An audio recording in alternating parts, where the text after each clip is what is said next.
Hi. Well, as you can see in this video, I've organised a melody on the board, and the task is to name the key. So you may want to pause for a moment and see if you can do just that. If you want to stick with me without pausing, that's absolutely fine. And if you've just rejoined me because you've had to think about it, I wonder what conclusions you've come to. Well, obviously here's a melody in which the flats all appear in the text itself rather than in the key signature. It's a kind of theory exercise that we sometimes meet in theory exams, but it's a good thing just to get the brain engaged with musically anyway. Because how would we go about the task not having the key signature? Well, the first thing to note is that we're certainly dealing in flats. There's not a sharp in sight. If you had a mixture of accidentals, so a mixture of sharps and flats, or maybe a few naturals and flats affecting the same note, for example, that would probably be indicating that we're in a minor key. If you've got a consistent picture of flats or a consistent picture of sharps, it's more likely that you're in a major key. So that might be our first clue. But if we know our order of flats, because we know our way around the circle of fifths, or we've got some other way of remembering the order in which flats come, obviously the most logical thing to do in this particular case is to start ticking off the flats in the order in which they appear. So the first flat is B flat. Have we got a B flat in this melody? Yes. There's one here, there's one there, there's one there. So B flats, we can tick the box. The next flat is E flat. So do we see E flat anywhere here? Well, I can see an E flat right at the end. So we've got an E flat. The third flat is A flat. Have we got some A flats? Well, yes, there's one there, there's one there, there's one there. So we can tick the A flat box quite happily. Well, the fourth flat is D flat. Can we see some D flats? Well, there's one here, there's another one there, there's one here, and there's one just by the end. So quite a few D flats around. The fifth flat is G flat. So let's have a look through. Can we see any G flats anywhere? Actually, no, we can't.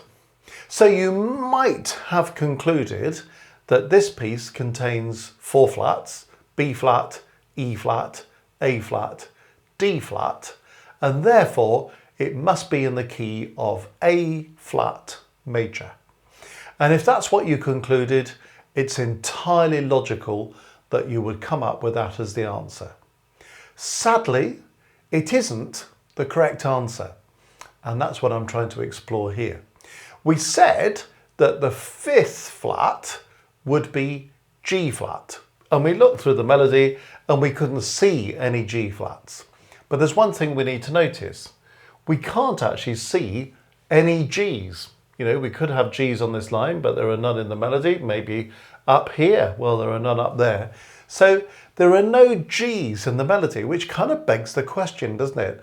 If there were to be Gs in the melody, would those Gs be G natural, or might they be G flats? They're not really seriously going to be G sharps, are they, in the context of all these flats? But we don't really know if it's a G natural or a G flat. That's why it's logical if you concluded that this is in A flat major. But it's always worth thinking, what is the next flat or the next sharp? And is that note present in the extract that we're looking at? Because if it isn't present, we've then got to do a bit of detective work and consider, if it were there, would it be a G flat in this case, or would it be a G natural? Well, how do we know how to do that? Just think for a moment, if G happened to be G flat, that would make the key D flat major. One thing we've already noticed is how many D flats there are. We've got a D flat at the beginning, we've got these octave D flats at the kind of midway point, we've got another D flat there. So quite a few kind of D flats lurking around, aren't there? If you look at the first bar, you might also notice the melody begins on D flat. Well, just because it begins on D flat doesn't mean it's necessarily in D flat major, but it might be an indicator. If you're thinking 4 flats and therefore you concluded that this is in the key of A flat major, it's slightly unusual that the first note might be the 4th degree of the scale. You might have a dominant note starting, particularly if you're starting before the first bar with an upbeat or what we call an anacrusis. If you're starting on the first beat of the bar, you may not have the 1st degree of the scale or the tonic as we know it, but you might look to see if you've got anything that is spelling out the tonic chord. Now, if we were in D flat major, D flat, F, A flat are our first 3 notes, and that's spelling out a tonic chord, a chord 1 in D flat major. So that's a little bit of an indicator. At the end of the second bar, as I say, about this halfway point in the melody, we've got octave D flat, so top D flat followed by a bottom D flat, and just before it a kind of run up from the dominant of D flat, the A flat, running up to D flat, and that's been confirmed by the bottom D flat. So there's a lot of kind of homing in on this D flat. It's partly about how many D flats, it's partly about the tonic chord of D flat being present at the beginning, the root, the 3rd and the 5th of a chord, and in the second bar the way we're running up to the tonic and back down again. So it's confirming D flat as our tonic. Now, the thing that I've purposely thrown in to put you off is the last note, because you might say, well, hang on a minute, that's all very well, but the last note's E flat. Well, E flat could actually belong to a tonic chord of A flat major. So how are we so sure that we're not in A flat major? Notice though that of course an A flat major chord would also be chord 5 or a dominant chord in D flat major, so it's still possible.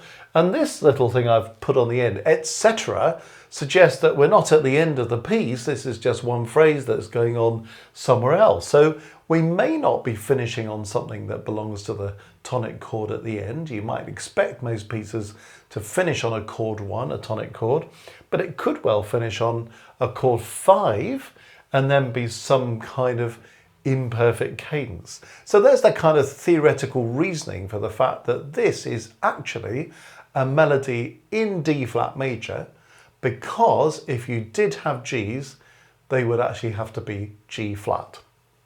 Now that's all very well theoretically, but now let's kind of listen to it and see if we can hear why this might be in D flat major. So I've purposely not played the melody until now, although it's a very interesting thing just to consider. Can you look at that melody and try to sing it? Can you hear those notes in your head? Because that is such an important musical skill to develop. To be able to look at something on the page and be able to hear it in your head. So you might try pausing it, singing it aloud if you want to. I mean, it's slightly different from sight reading it on your instrument. You could do that if you wanted to. But when you sing it or hum it, whatever you're going to do, produce it vocally, you've really got to think about what are these notes? How do I get from the first note to the second note? Very useful skill to develop. Here's the melody anyway. It sounds like this.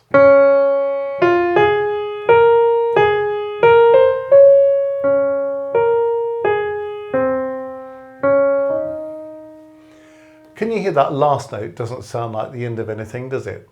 But one thing is, if you can hear the melody, just think, where is the homing in note? Where is that tonic note? So have a think. There's D flat, so it's sort of starting on something that feels really solid. And you hear those first 3 notes? Spelling out the chord of D flat major. That's really helping me to feel D flat as the tonic. I'm not really thinking, oh, A flat is the tonic. In fact, A flat is the dominant, isn't it? And then hear how it goes on. So there's your tonic chord, and then a bit of scale movement running up to the D flat. When you get to the D flat, it kind of feels as if we've gone home. And then we come down an octave, and that confirms that homing in note, doesn't it? And then it moves around a bit. And then this doesn't feel like the tonic, does it? It doesn't feel as if we've gone home to anything. So you can kind of see and begin to hear how we're homing in at D flat as our tonic. And if I put some chords under it, it would be even clearer. You can hear that now.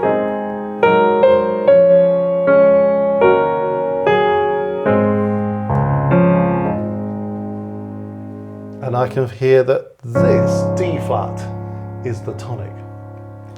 So, just an interesting little challenge there in looking at a melody that may have a missing note in it that is critical to your decision about which key the piece is in.